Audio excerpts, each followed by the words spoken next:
Hi குட்டீஸ், November 14 உங்களுக்கு என்ன ஞாபகத்துக்கு வரும்? குழந்தைகள் தினம், அப்படிதானே? இந்த குழந்தைகள் தின கொண்டாட்டத்துல நிறைய ஸ்கூல்ல மாறுவேட போட்டி நடத்துவாங்க.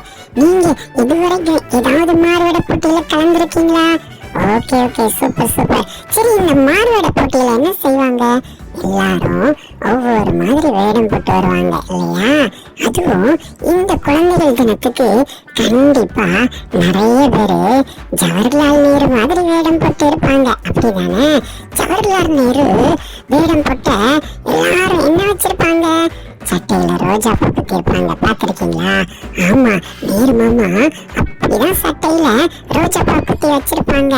ஏன் சட்டையில ரோஜா பூ குத்தி இருக்காங்கன்ட்டு என்னைக்காவது யோசிச்சிருக்கீங்களா? நேரு மாமா தன்னுடைய ஒய்ஃப் ஞாபகமா சட்டையில ரோஜா பூ குத்தி வச்சிருக்காங்களாம்.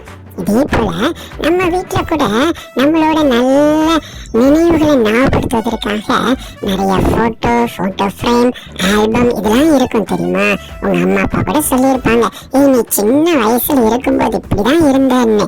அதே போலதான் ஏசப்பா நம்மளை மறக்காம இருப்பதற்கு அவருடைய உள்ளங்கையில நம்மளை வரைஞ்சு வச்சிருக்காங்களாம்.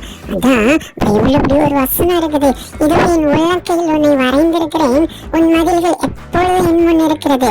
உங்களை ஏசப்பா ஒரு நாளும் மறக்க மாட்டாங்க. உங்க தேவைகளை ஆசைகளை ஒவ்வொரு நாளும் நிறைவேற்றுவாங்க. ஏன்னா அவர் உங்களை உள்ளங்கையில வரைந்து வைத்திருக்கிறார். அதே போல நீங்களும் ஏசப்பாவை மறக்காம இருக்க அவருடைய வசனங்களை உங்க இருதயத்துல எழுதி வைப்பீங்களா குட்டீஸ்? பாய்.